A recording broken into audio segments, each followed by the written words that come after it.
em pé no seu lugar, abrir sua Bíblia em Atos 4, nós vamos ler o versículo 12.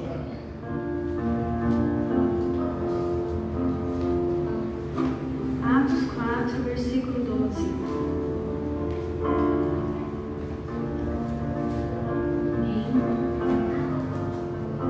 Apenas o versículo 12 diz assim na minha versão: não há salvação em nenhum outro, pois debaixo do céu não existe nenhum outro nome dado entre os homens pelo qual possamos ser salvos. Amados, não há salvação em nenhum outro, a não ser nesse Deus, nesse Cristo ao qual nós viemos aqui servir e adorar. Eu te convido a fechar os seus olhos, a se colocar na presença do Senhor. Te convido você em casa também, que está acompanhando o culto, a abaixar sua cabeça e pensar um pouco sobre isso. Aonde está a sua salvação? Aonde é que você confia a sua salvação? A palavra nos diz que não existe outro nome, apenas Jesus Cristo. É este o nome pelo qual nós podemos ser salvos. E é por este nome, é por este poder que nós cremos que Ele virá e que Ele nos levará para o nosso lar. Que o nosso lugar não é aqui, o nosso lugar não é a terra, nós estamos aqui de passagem. Nós sabemos disso, nós ouvimos isso, nós cremos na palavra de Deus que nos diz isso. Mas nós queremos amar e ansiar, Senhor Jesus, pela Tua volta. Oh Deus, porque a Tua palavra nos promete que há um lar preparado para nós. Deus, nessa noite nós Te adoramos, nós Te bendizemos. Adore o Senhor, louve o Senhor com essa canção.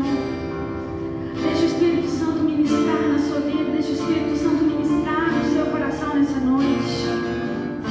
Seja tocado, seja inspirado.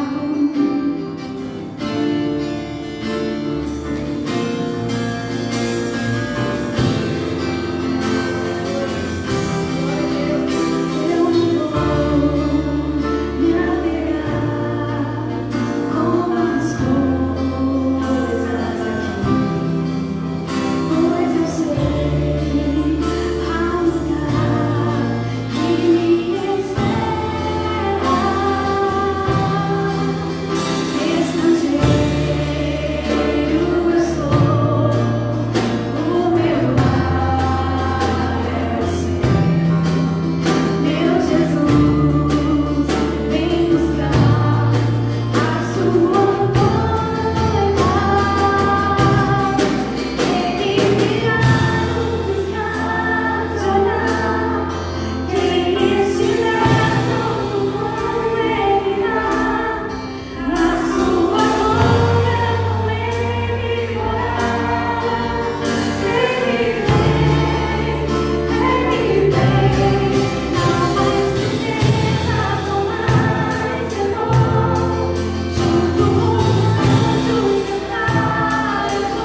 exaltamos. Aleluia.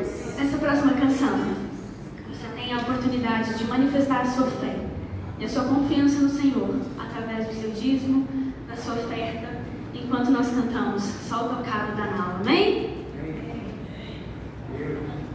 Thank you.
Boa noite, irmãos, a graça e a paz do Senhor Jesus.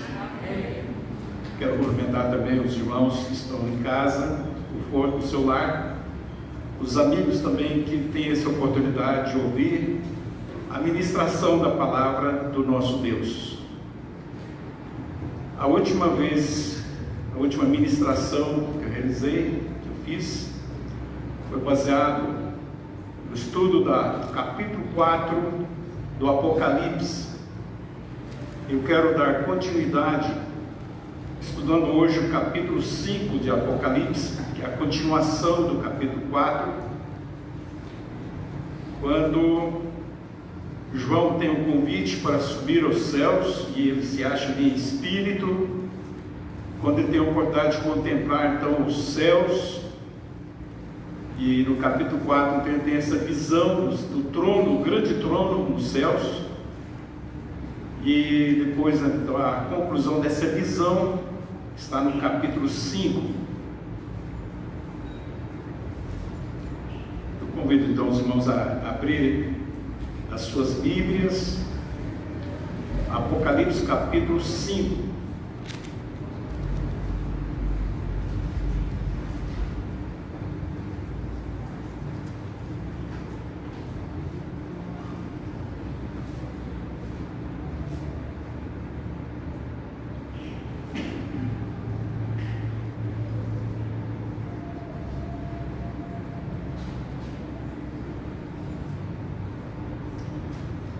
Todos encontraram? Amém? Diz assim a leitura da palavra do Senhor: no lado direito de quem estava assentado no trono, vi um livro escrito por dentro e por fora, bem selado com 7 selos. Vi também um anjo forte, clamando em alta voz: quem é digno de abrir o livro e de romper seus selos? Mas no céu não havia ninguém, nem na terra, nem debaixo da terra, que pudesse abrir o livro ou olhar para ele. Eu chorava muito, pois ninguém fora achado digno de abrir o livro, nem de olhar para ele. Então um dos anciãos me disse: não chores, pois o leão da tribo de Judá, a raiz de Davi, venceu para abrir o livro e romper os 7 selos. Nisso vi em pé, entre o trono e os 4 seres viventes, e no meio dos anciãos, um cordeiro que parecia estar morto, e tinha 7 chifres e 7 olhos, que são 7 Espíritos de Deus enviados por toda a terra. Ele veio e pegou o livro da mão direita de quem estava sentado no trono, e logo que pegou o livro, os 4 seres viventes, os 24 anciãos, prostraram-se diante do cordeiro, tendo cada um deles uma harpa e taças de ouro, cheios de incenso, que são as orações dos santos. E cantava um cântico novo, dizendo: tu és digno de tomar o livro e de abrir seus selos, porque foste morto, e com teu sangue compraste para Deus homens de toda tribo, língua, povo e nação, e os constituíste reino e sacerdotes para o nosso Deus, e assim reinarão sobre a terra. Então olhei e também ouvi a voz de muitos anjos ao redor do trono e dos seres viventes e dos anciãos, cujo número era de milhões, de milhares de milhares e de milhões de milhões. E eles proclamavam em alta voz: o cordeiro que foi morto é digno de receber o poder, a riqueza, a sabedoria, a força, a honra e a glória e o louvor. Também ouvi todas as criaturas que estão no céu, na terra e debaixo da terra, no mar, e tudo que neles existem, dizendo: ao que está sentado no trono, ao Cordeiro, seja o louvor, a honra, a glória e o domínio pelos séculos dos séculos. E os 4 seres viventes diziam: Amém. E os anciãos também se prostraram e adoraram. Que o Senhor nos abençoe. Amém. Querido Deus, rogamos agora a Tua bênção sobre cada ouvinte da Tua palavra, sobre a vida da igreja, e que nesse momento, Senhor, o Senhor possa me dar sabedoria, entendimento, revelação da Tua palavra, para que a Tua igreja seja edificada com esta palavra. Primeiramente, seja Deus edificado com esta palavra. Assim, Senhor, abençoa o Teu povo agora e sempre, em nome do Senhor Jesus. Amém.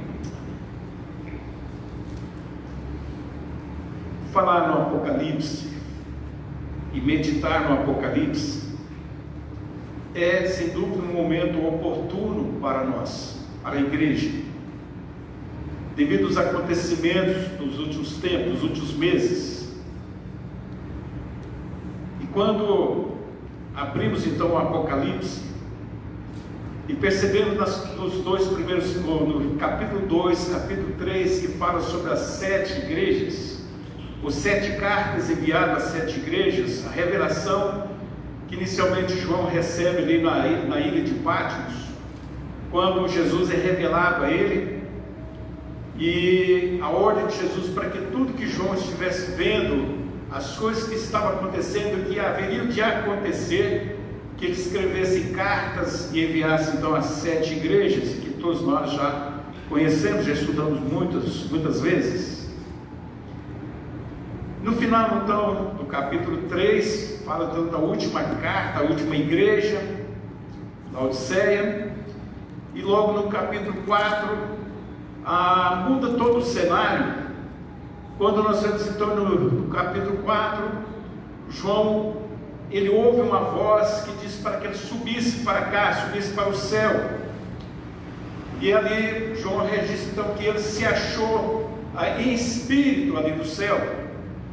Primeiro que João não poderia ir com o seu corpo da maneira fisicamente, porque João estava vivo, ainda não tinha passado pelo processo da ressurreição, portanto ele não poderia entrar com esse corpo corruptível.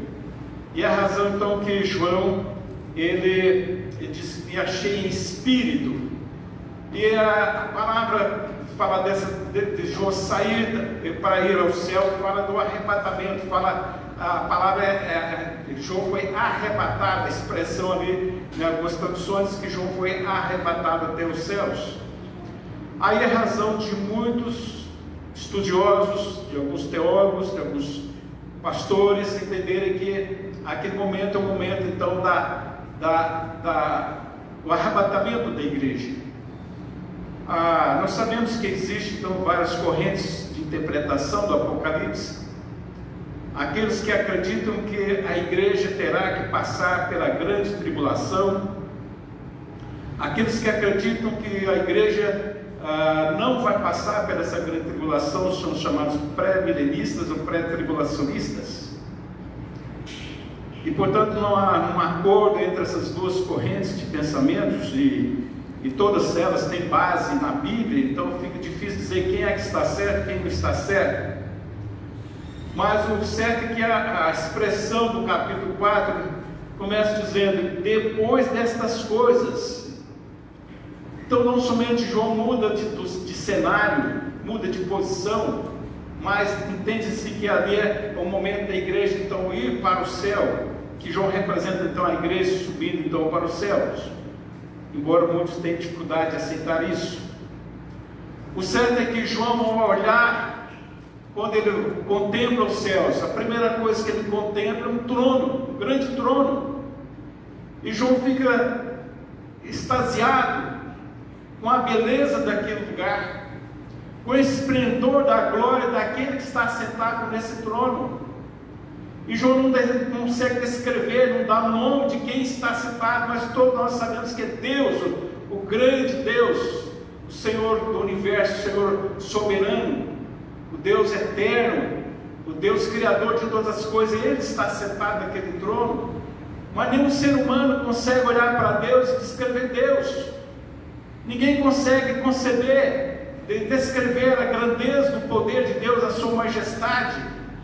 E João consegue então olhar para aquele trono e ver esse esplendor da glória de Deus.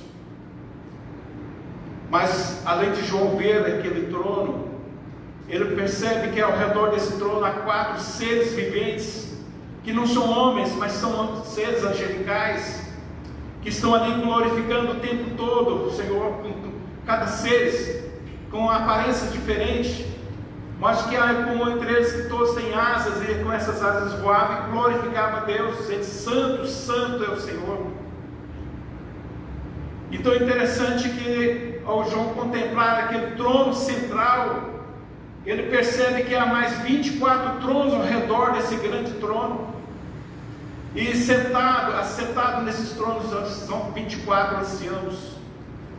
Há várias interpretações para isso, mas o que mais aceitável é que aqueles anciãos representam então os 24 tronos: 12 os apóstolos, 12 os patriarcas, e portanto representam os santos dos salvos do Velho Testamento e do Novo Testamento. Mas há outras pessoas que interpretam diferente.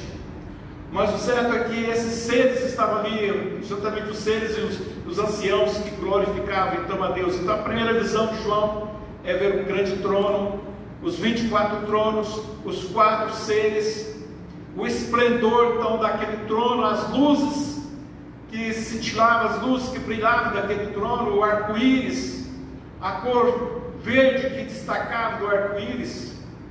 Então, nessa primeira visão do capítulo 4, João descreve com detalhes esse esplendor da glória de Deus. No capítulo 5, depois de João contemplar tudo isso, João agora contempla um livro. Ele vê um livro. Não é um livro qualquer. É um livro que, a partir do capítulo 6, que fala que os selos vão sendo abertos, então fala de um livro que é todo selado, por dentro e por fora.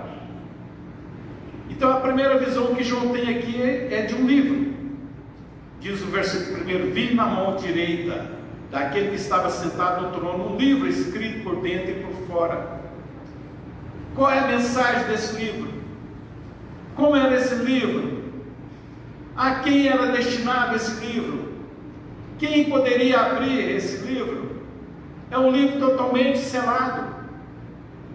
E esse livro não é um livro como nós temos hoje, impressos, porque naquela época não havia ainda livros impressos. Havia então os rolos, ou de pergaminho, ou de papiros.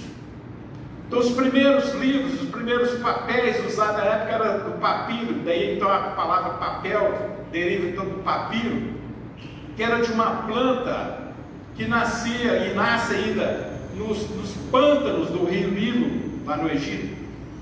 E na tecnologia da época eles conseguiam então prensar a ramagem dessa planta e fazer então livros, ou fazer papel.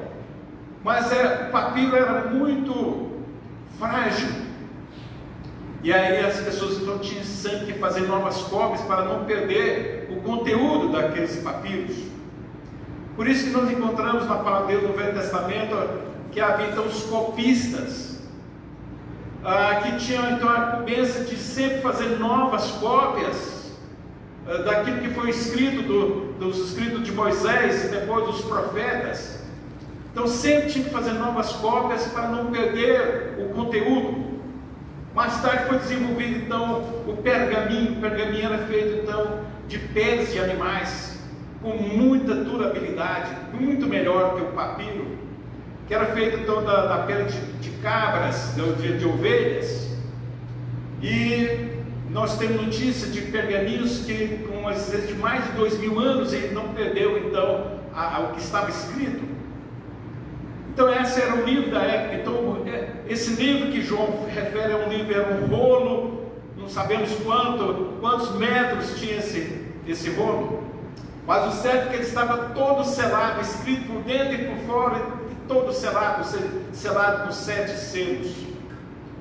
Mas nós vamos entender então que o conteúdo desse livro era falar sobre a grande tribulação, sobre o juízo de Deus que viria sobre a nação, mas que no final haveria então a restauração do reino de Deus, o reino de Cristo, o reino milenar, e depois o grande julgamento, e finalmente o novo céu e nova terra.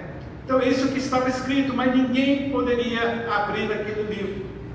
Então é interessante que João primeiramente vê esse livro, depois ele vê então que esse livro tem selos, 7 selos. Por que 7 selos? O número 7 é um número muito interessante, um número bíblico, que tinha um significado muito importante para o povo de Deus, porque o número 7 fala de perfeição.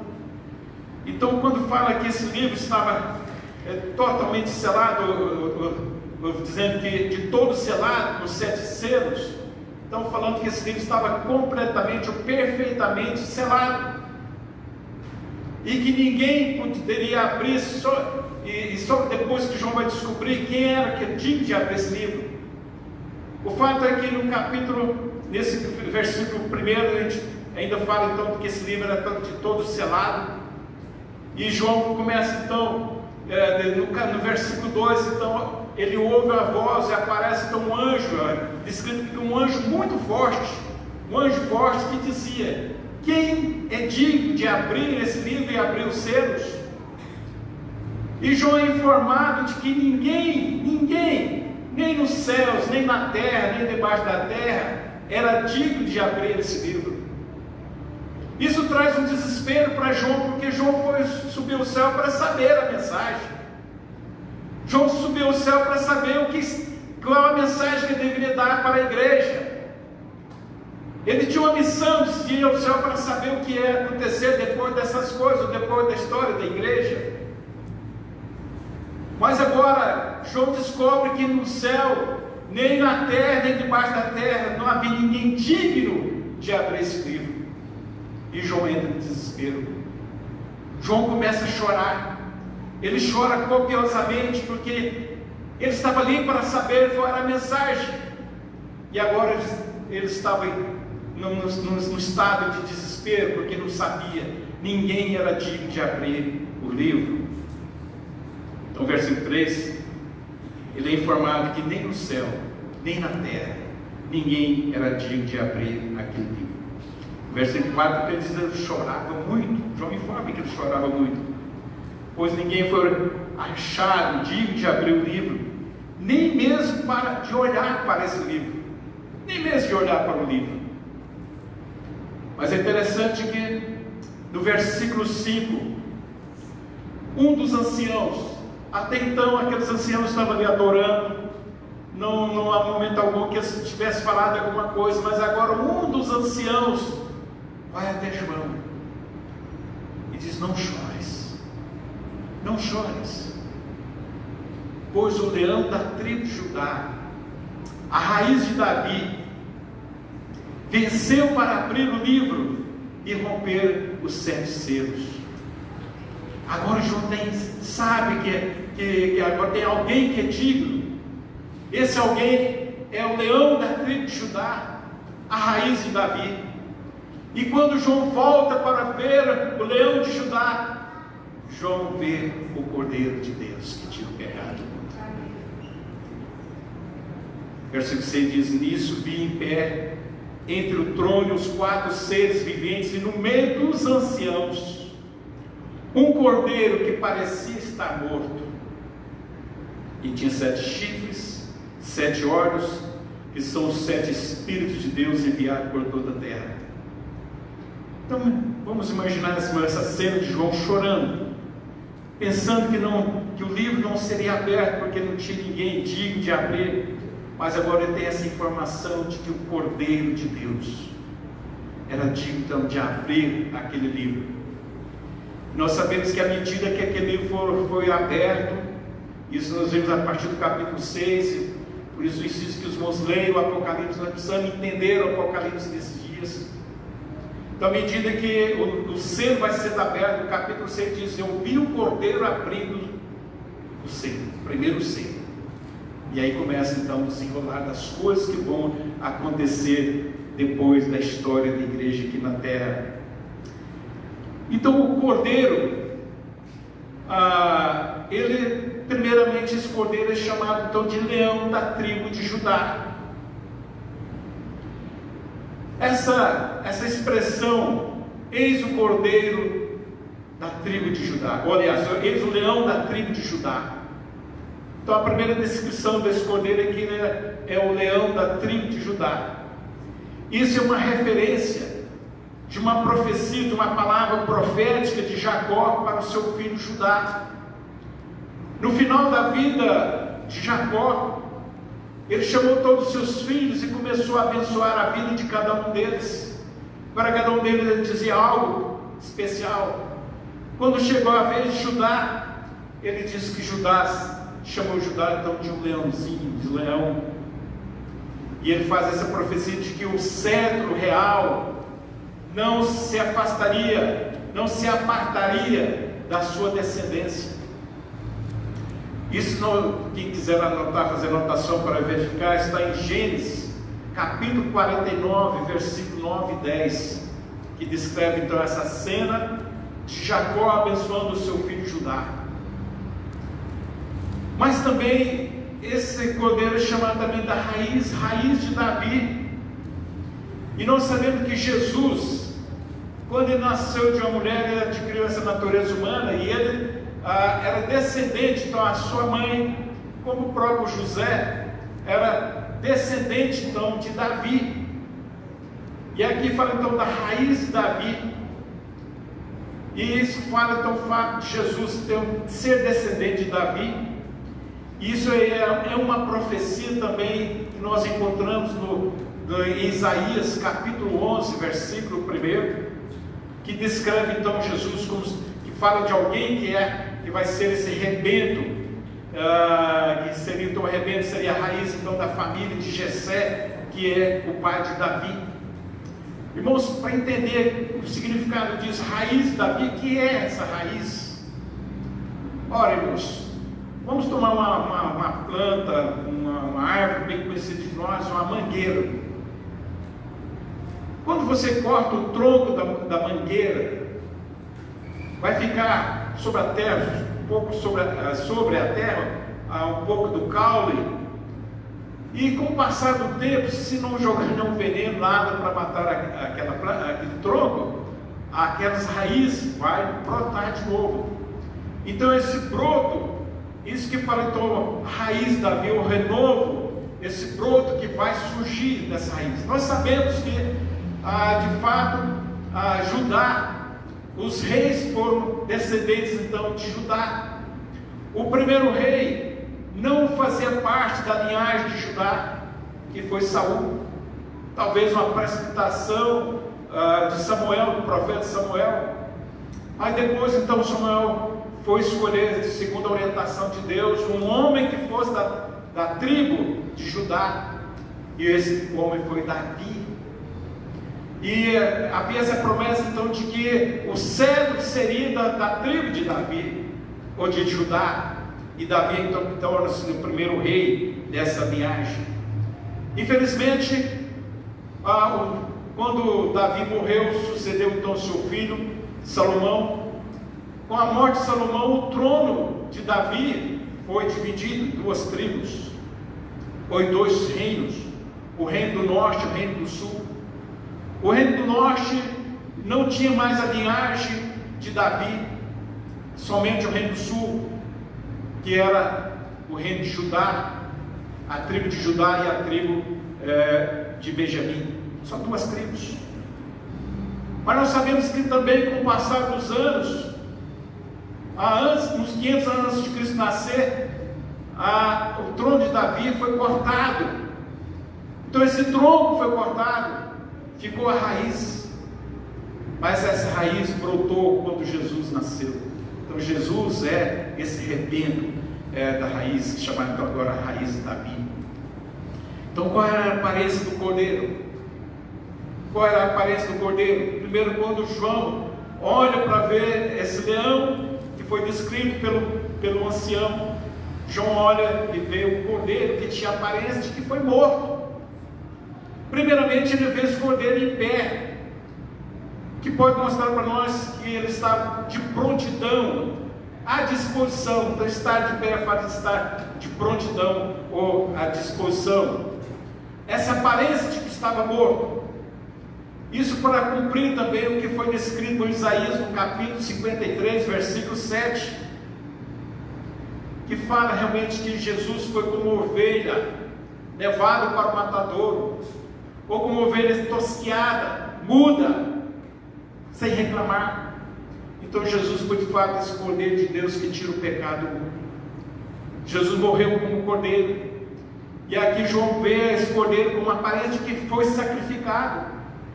Um cordeiro que tinha aparência de morto, ou que foi morto, e fala então, e o cordeiro sempre era morto através então da degola, do sacrifício então daquele cordeiro. Então João olha para isso, para cumprir então o que estava escrito em Isaías capítulo 53, versículo 7. Esse cordeiro tinha 7 chifres. O chifre no Apocalipse fala de poder. Então, os 7 chifres falam de que ele tinha pleno poder, um poder perfeito, que ele tinha poder total para tomar as decisões e cumprir os propósitos de Deus.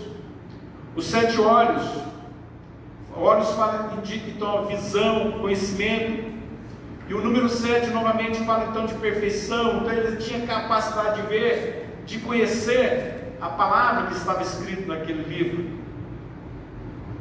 Isso é interessante, essa visão extraordinária que João tem do Cordeiro de Deus.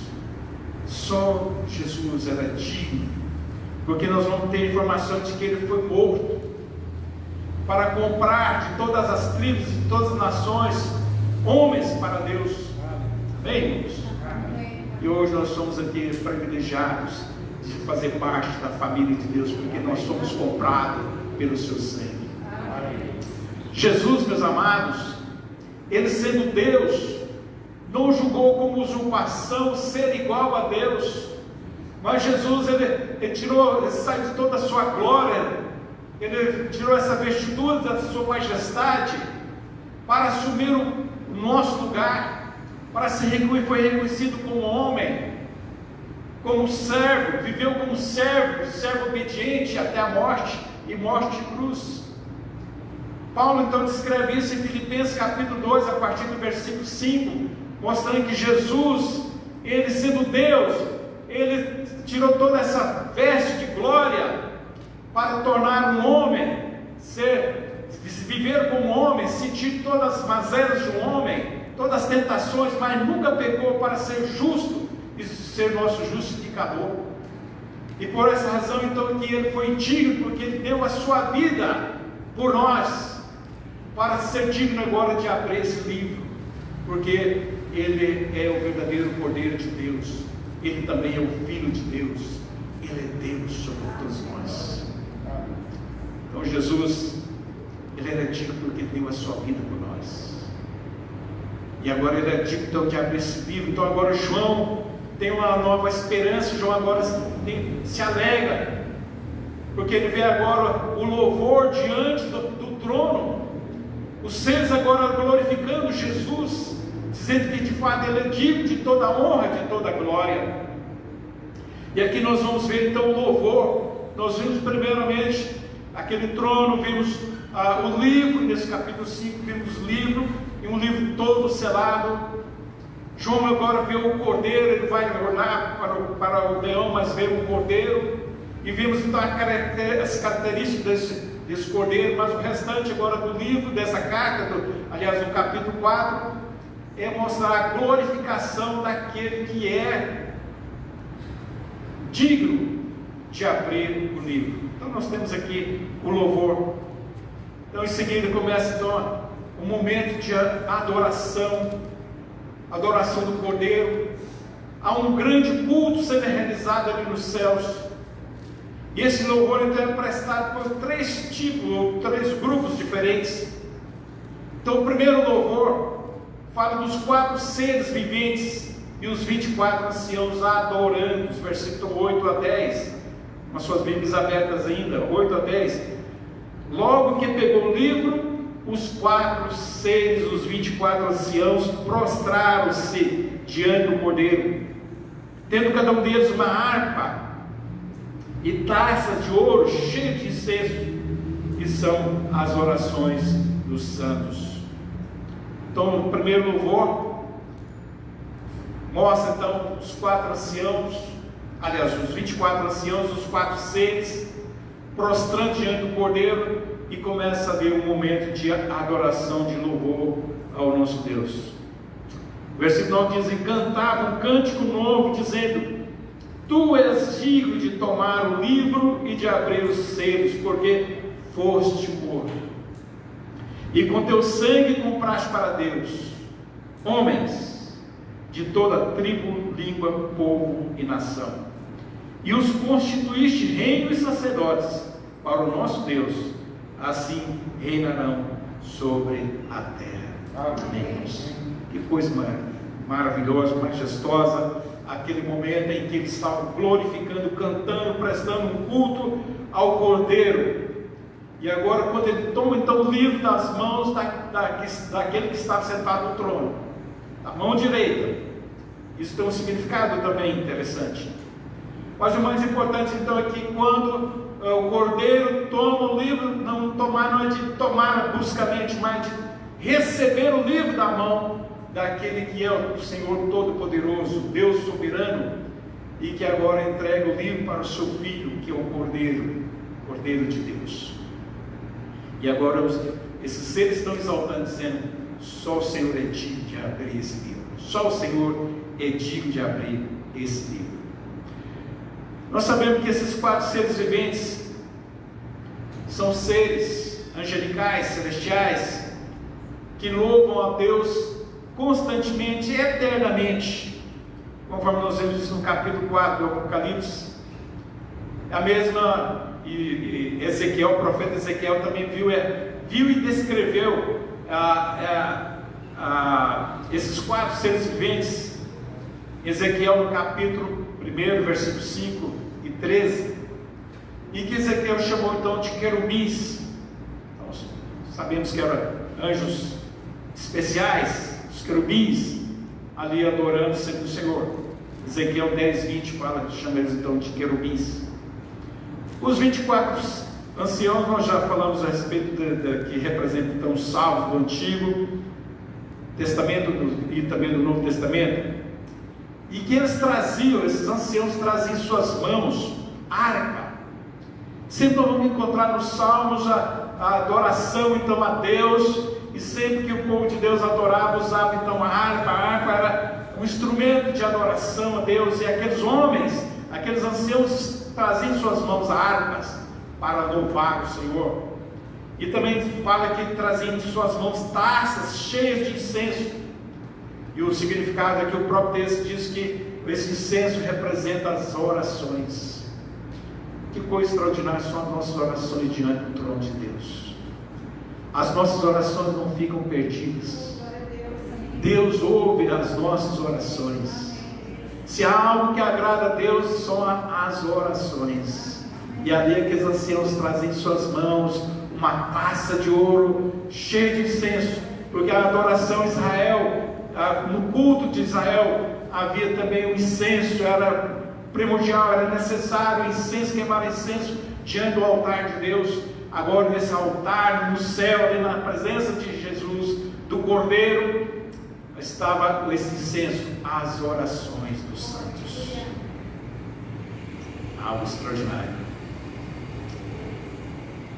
O segundo louvor fala dos anjos, que também exaltam o Cordeiro de Deus. Versículo 11 e 12.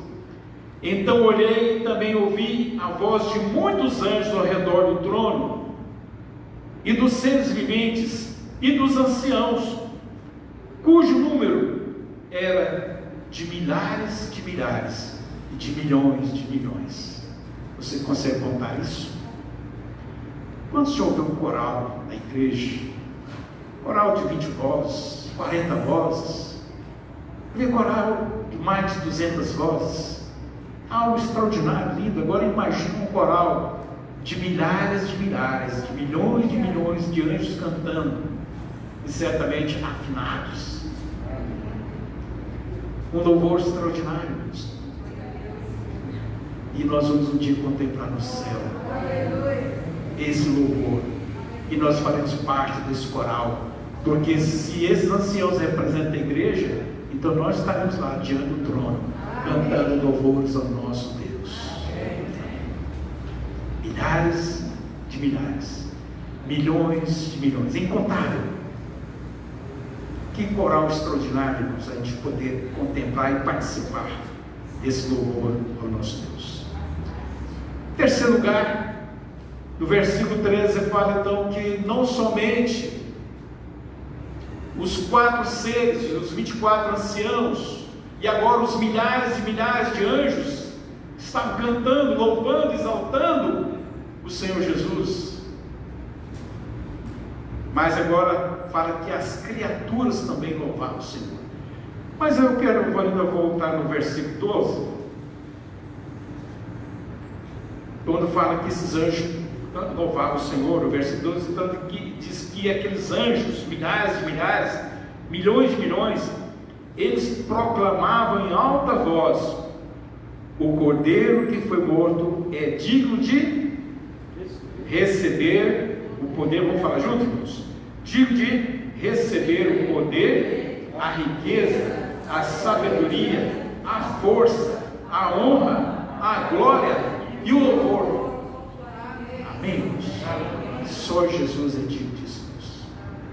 Mas o que nós vemos hoje são os cantores gospel sendo exaltados. As pessoas, eles tornaram ídolos dos cristãos, dos crentes, que pagam caro para ir aos seus shows, para dizer que vem aqui para te ver. Ninguém vai lá para ver Jesus, mas vem os artistas de Deus. E Deus não precisa de artistas. Deus não precisa de cantores dessa maneira. Deus precisa de adoradores.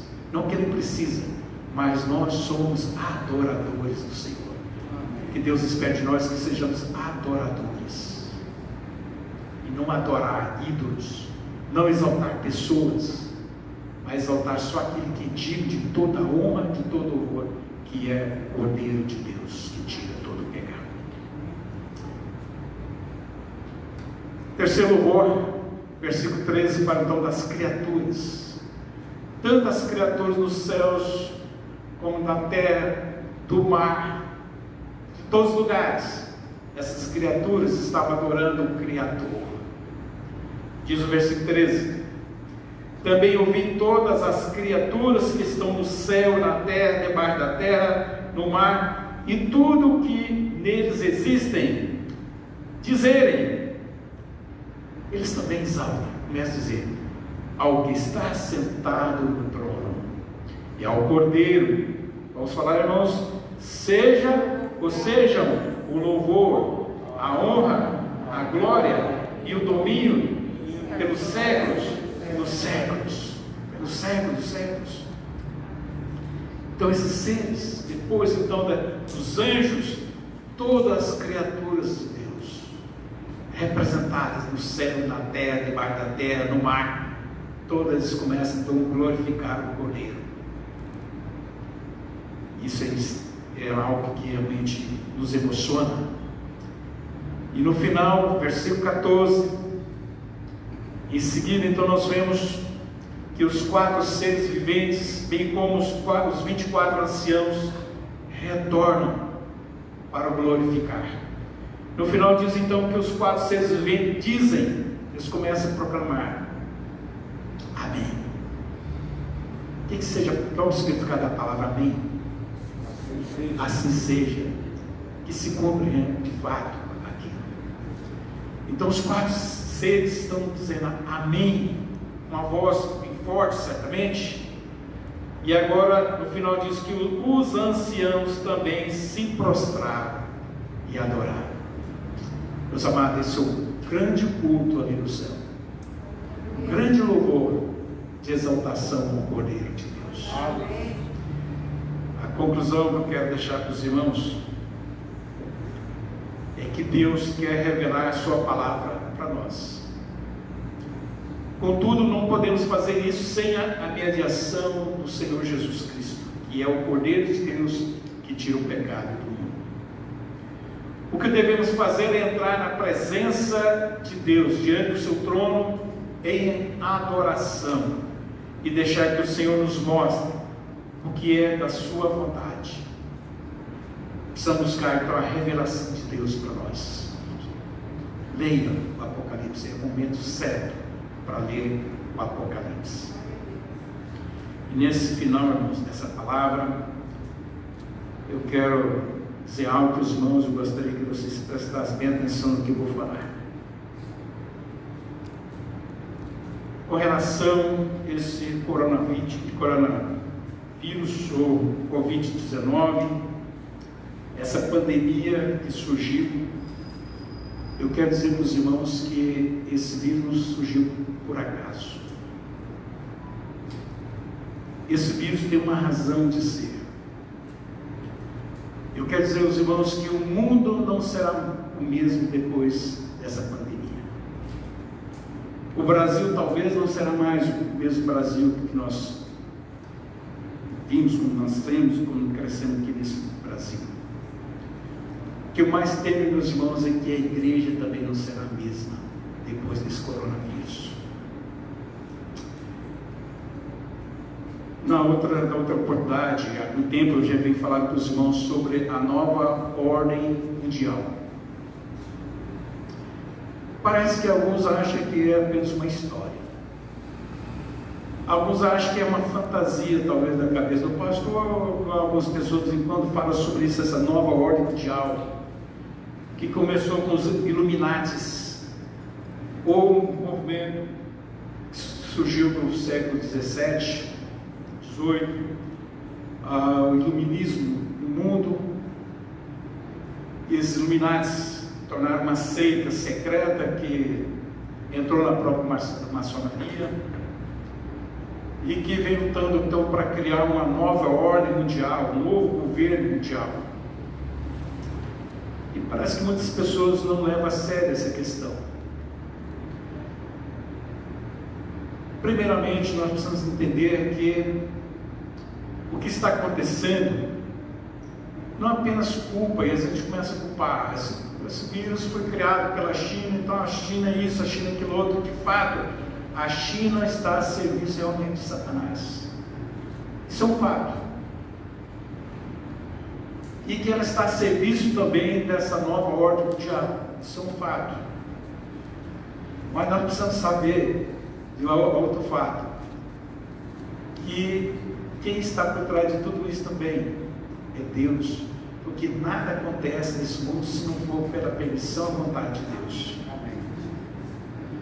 Assim como Deus punia a nação de Israel, que era chamado o povo de Deus, e Deus levantava nações pagãs para, quando o povo de Israel afastava de Deus, quando a nação prostituía espiritualmente, através das suas idolatrias, então Deus levantava nações pagãs para punir.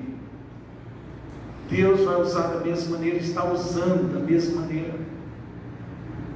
porque a palavra de Deus diz que nós temos que passar pelos sinais, esses sinais da sua vinda, o início das dores, e a verdade é que nós estamos vivendo já isso. Então Deus tem permitido isso, porque é necessário que apareça o homem da corrupção, o homem que Paulo refere-se ao abominável, ou aquele que trilha, ou que vai ser o próprio anticristo. Então é necessário que o anticristo venha. E essa nova ordem mundial é a preparação, a pavimentação do caminho do anticristo. É uma realidade, meus irmãos. Eu achei que não ia viver para ver o que eu estou vendo agora. Não é esse vírus não é algo assim, que surgiu e que vai acabar e nunca mais não teremos um problema desse. é apenas o início das dores desse período que a igreja vai passar. O que mais, antes de falar algo mais sobre isso, essa preocupação, eu falei sobre aquele indivíduo chamado Jorge Soros, hoje quase completando, tem 89 anos, certamente já completando os 90 anos de idade,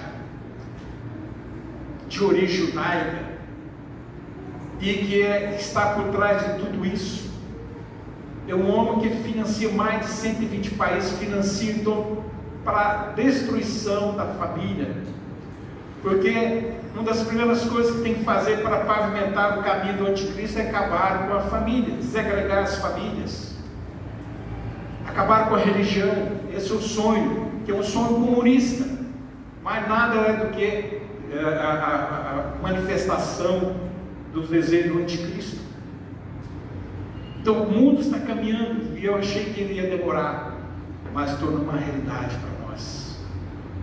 Então o que nós vimos hoje é essa situação que nós vivemos, um desespero, as pessoas com medo terrível de morrer.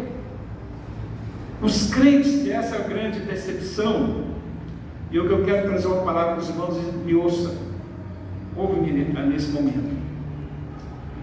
Irmãos, eu tenho aprendido, eu tenho pregado que a igreja, eu entendo que a igreja não passa pela grande tribulação, mas há essa outra corrente, outras pensamentos, interpretação, que crê que a igreja vai passar pela grande tribulação, e são homens sérios, homens de Deus, que entendem que a igreja terá que passar por isso.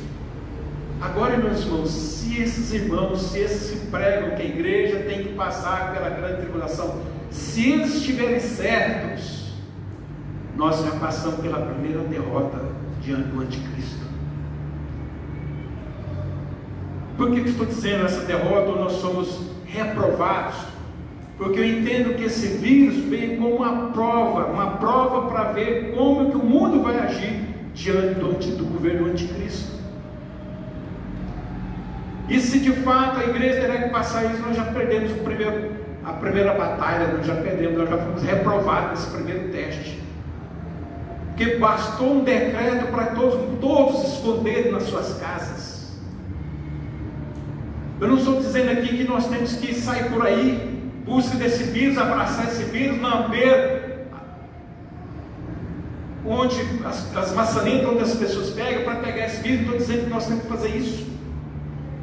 Mas a igreja se acovardou diante disso. Poucos pastores tiveram a coragem de ir contra esse decreto. Agora, só para os irmãos entenderem como vai ser fácil o anticristo trazer seu governo.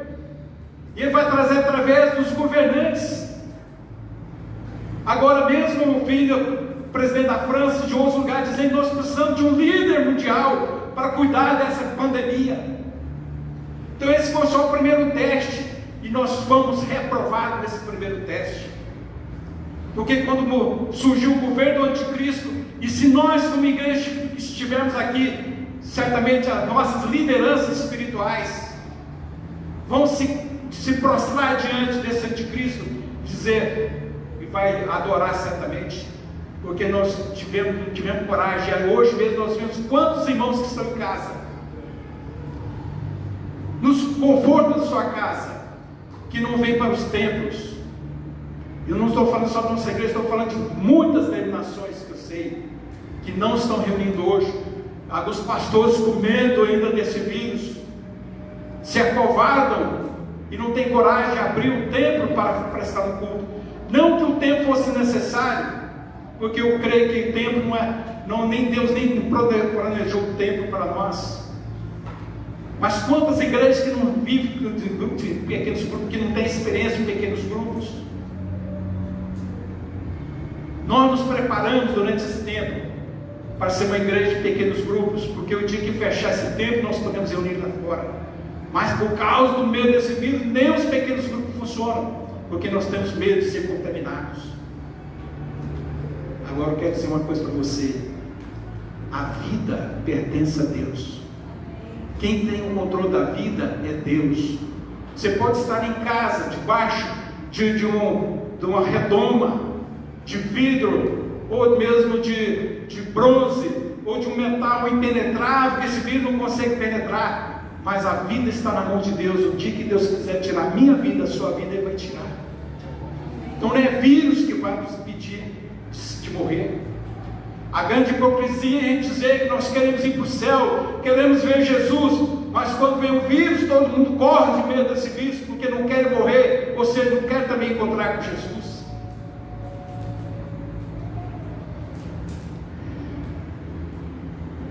Sabe, meus amados, se a igreja tem que passar por isso, se é um teste, se esse vírus for um teste, e eu acredito que, porque já surgiu tantas outras pandemias, mas nunca como esta.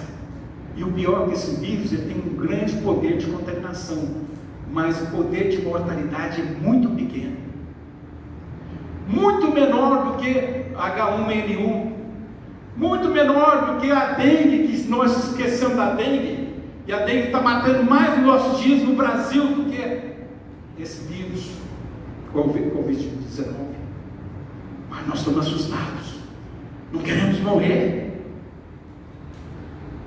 Então é muita hipocrisia quando nós dizemos, não queremos ver Jesus, queremos ir para o céu, mas quando vem um vírus desse, nós corremos. Estou dizendo novamente, não, nós precisamos prevenir. As pessoas que têm doenças, que têm problemas de coração, de pulmão, os idosos devem ser preservados.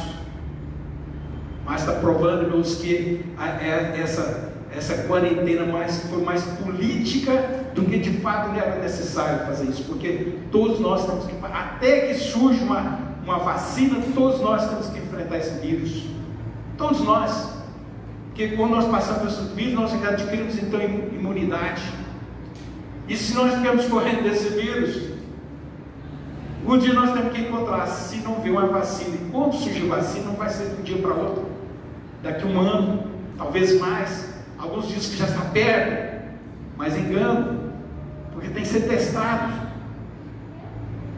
Será que o planeta todo vai ter essa vacina facilmente? Eu quero dizer para os irmãos que quem preserva a nossa vida é Deus, quem cuida da nossa vida é Deus. Mas tem algo, aí as pessoas, mas nós não podemos ir contra a autoridade, porque em Romanos capítulo 13 diz que nós devemos obedecer às autoridades. É mesmo?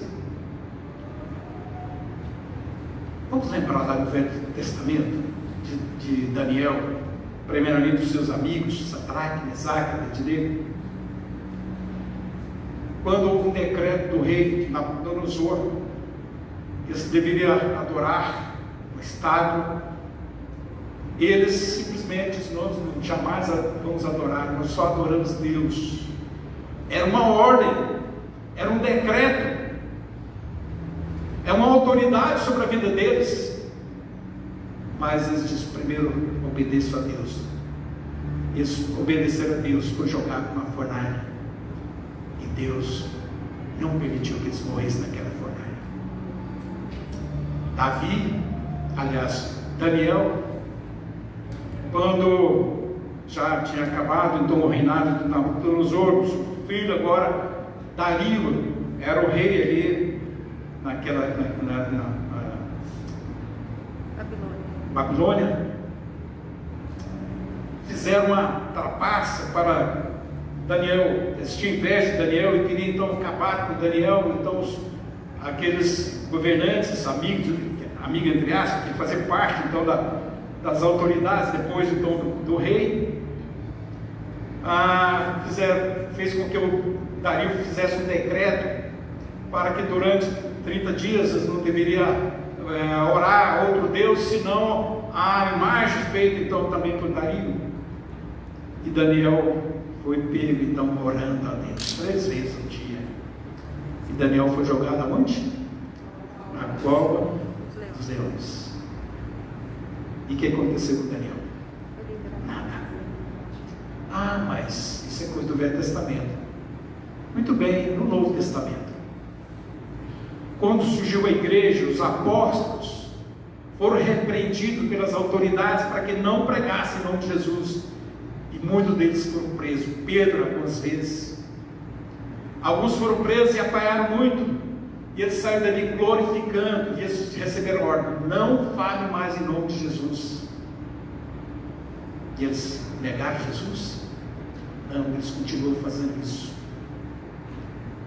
Então, meus amados, esse teste que nós presenciamos nesses dias, onde as igrejas foram proibidas de unir no templo, embora eu volte a dizer, nós não precisamos de tempo para adorar o Senhor, mas nós estamos entrando numa situação de uma igreja virtual. Vamos viver agora essa experiência de uma igreja virtual. As mensagens são virtuais. Nada melhor do que agora ser uma igreja virtual, porque uma igreja virtual não precisa de templos.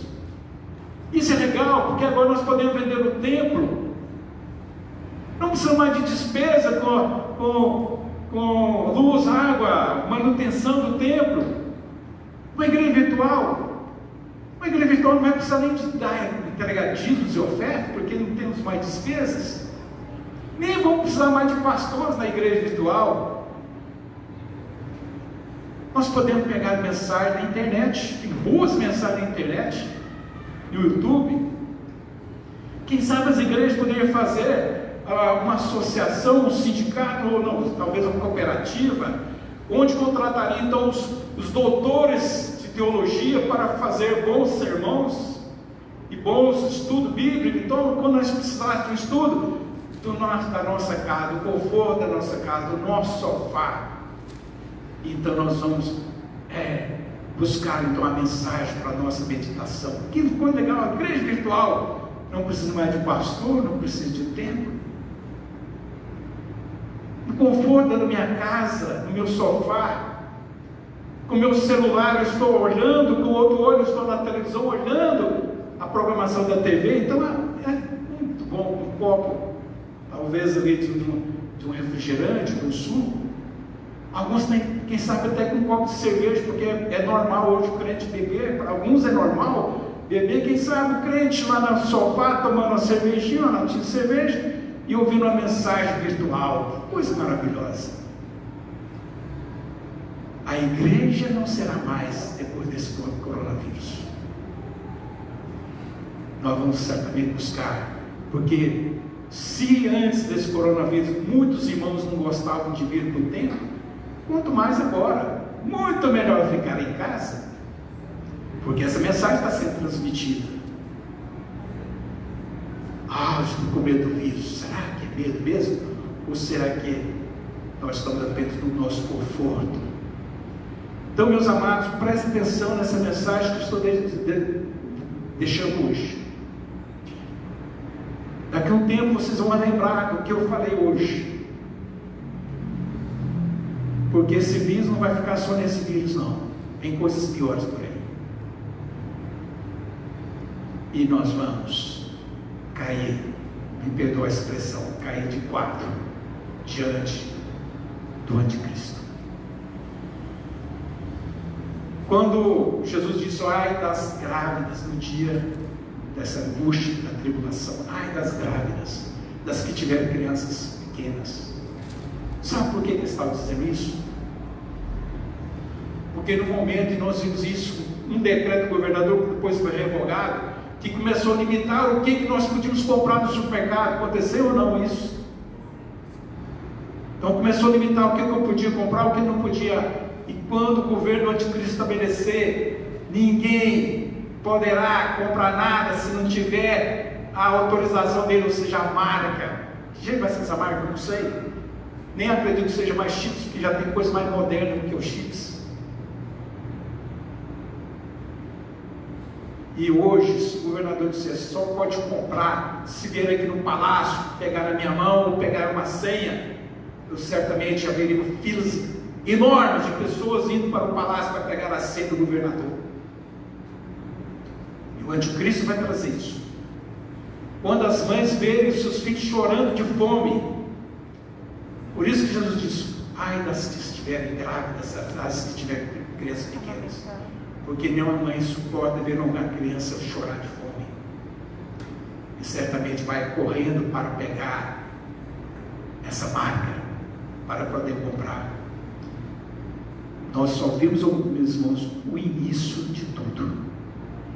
Nós só vimos agora uma prova. Então prepara, porque coisas piores virão. Leia o capítulo 6 para vocês verem como desenrolar dos selos. Cordeiro que Jesus começa a abrir os selos, e à medida que abre, vem as desgraças que vai acontecer nesse mundo. Então, se esses que pregam que a igreja vai passar pela grande tribulação, se eles estiverem certos, e eu espero que não, que eles não estejam certos, mas se eles estiverem certos, nós só vimos o início de muitas dores, de muito sofrimento que virá nesse governo. O caminho está sendo pavimentado, não vai demorar muito surgir esse anticristo. Eu quero deixar algumas palavras, irmãos, alguns textos. Poucos dias eu mandei uma live para os irmãos, e agora o moderno agora é falar das lives, né? Live, coisa linda. Então, uma das lives que eu fiz, eu falei sobre Judas, capítulo, versículo 1. Quantos assistiu em casa essa live? Poucos, irmãos. Poucos. Você está vendo tanto que as pessoas dão valor nas lives, né? A gente prepara e depois muitos nem sequer ouvem essas lives. Mas o capítulo 1, aliás, o versículo 1 de Judas, é um texto extraordinário que Judas está dizendo que nós somos chamados e amados por Deus Pai, e nós somos guardados em Jesus Cristo. Então quer dizer, nós, mais uma vez, nós somos guardados por Jesus Cristo. Ele chamou por nós. Eu vi hoje o pastor Stanley falando isso, uma palavra maravilhosa hoje de manhã. Então, isso que está acontecendo, nós precisamos confiar no nosso Deus. Ou nós temos fé, ou nós não temos fé. Ou nós acreditamos que nossa vida está nas mãos de Deus, ou apenas cantamos isso de boca para fora. Então Judas está dizendo isso, que nós somos guardados em Jesus Cristo. E o Salmo 23, versículo 4, o que o salmista, que nós gostamos tanto do Salmo 23, versículo 4 diz: ainda que eu ande pelo vale da sombra da morte, não temerei mal algum, porque tu estás comigo, e a tua vara e o teu cajado me consolam. Mas parece que nós não acreditamos nisso, não, porque nós andamos perto desse vale da sombra da morte, mas não vamos andar mais. Onde está a minha confiança? No ministro da saúde? No secretário de saúde do estado e do município? Nós vamos acreditar neles, confiar no que eles falam? Vamos acreditar nos governos? Os governos do mundo estão a serviço de quem? 1 João 4,18 diz, com a citação hoje também do pastor Stanley: no amor não há medo, antes o perfeito amor lança fora o medo, porque o medo envolve, talvez essa parte ninguém escutou, o medo envolve castigo, e quem tem medo não está aperfeiçoado do amor, porque Deus nos amou primeiro. Deus nos amou primeiro. Então eu quero deixar essas referências dos irmãos, lembrar bem do que falei nessa noite. Não quero que os irmãos saiam daqui tristes. Eu vejo que o semblante dos irmãos às vezes ficaram entristecidos. Irmãos, então o mundo agora vai acabar mesmo. Eu quero que os irmãos saiam daqui tendo confiança no nosso Deus, que o Senhor cuida de nós, que as nossas vidas estão nas mãos do Senhor. Então, né, vírus, nada pode nos deter, a menos que o Senhor queira. Pode ser que o Senhor queira nos levar mais cedo, então ninguém vai impedir, nenhuma vacina vai impedir se o Senhor nos levar. Então, ou nós realmente almejamos, como Paulo dizia, para mim, o morrer é lucro. E ele estava em dúvida: será que eu vou para os céus ou eu fico aqui? Porque eu tenho uma obra para ser realizada, eu tenho uma missão para realizar. Mas para mim melhor é estar com Cristo. Assim dizia Paulo. E Paulo era um homem que falou a verdade.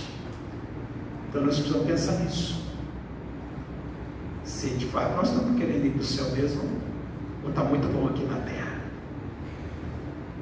Então não volte para casa triste, mas volte com o coração alegre, sabendo que Deus cuida de cada um de vocês. Então volta para casa alegre, feliz, porque Deus está no controle. Por que João viu Deus no trono? Porque Deus tem o controle de todas as coisas, meus irmãos. Deus é soberano, é Senhor absoluto. Nada acontece aqui na terra se não for pela sua vontade, mas é a vontade dele que acontece o que está acontecendo. Porque esses governos que eu referi, inclusive da China, estão a serviço de Satanás. Mas Satanás não pode agir senão pela vontade de Deus. Então Deus está permitindo isso.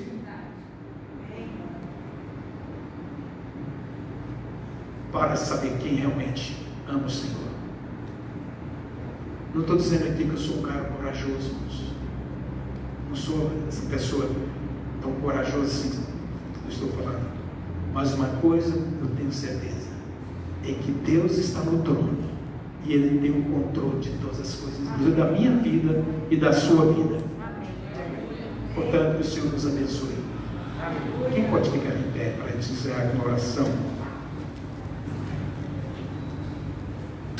Quero convidar o pastor Stanley para vir aqui à frente, fazer essa oração final. Eu quero então pedir que o Senhor abençoe todos os nossos ouvintes, você que está no seu lar, os amigos nossos que também têm a oportunidade de ouvir essa palavra, que você seja abençoado, seja edificado com essa palavra, que saia daqui e que na sua casa também você tenha essa convicção de que Deus tem o controle da sua vida, que Deus realmente fará a sua vontade em nossas vidas. Que o Senhor nos abençoe. Amém. Feche seus olhos. Senhor, meu Deus e meu Pai, mais uma vez obrigado por estar na Tua presença. Nós te agradecemos porque nós estamos, ó Pai, sendo moldados, lapidados, estamos sendo instruídos na Tua graça e na Tua palavra. Venha sobre nós com o Teu Santo Espírito, manifesta em cada um, nos dê segurança. Nós confiamos, ó Deus querido, no Teu grande amor derramado naquela cruz. Ó Deus de amor, nós estamos aqui como soldados do Senhor, à disposição do Teu reino. Estamos aqui para enfrentar todas as dificuldades, todas as lutas, toda circunstância em Teu nome, pois Tu és o Deus que vai à frente para nos proteger e nos guardar. Coloca a vida de cada irmão em Tuas mãos, de cada família, de cada criança, cada adolescente, cada jovem, cada idoso. Que Tu possa abençoar todas as vidas, ó Pai, que acompanhou este culto em casa. Que a Tua graça esteja sobre eles, que possa dar conforto, da coragem, da alegria no coração, que logo, ó Deus querido, venceremos esta batalha e estaremos na Tua presença, pois nós sentimos a Tua graça todos os dias em nosso meio. E assim, ó Deus querido, que nós possamos cada dia mais buscar na Tua palavra o refúgio, a alegria, tudo aquilo que vem do Senhor para o nosso crescimento. É o que eu te peço agora, Pai, no nome santo de Jesus. Amém. Aleluia. Senhor Jesus, podeis sentar? Está encerrado em nome de Jesus. Não vou mandar dar abraço, não.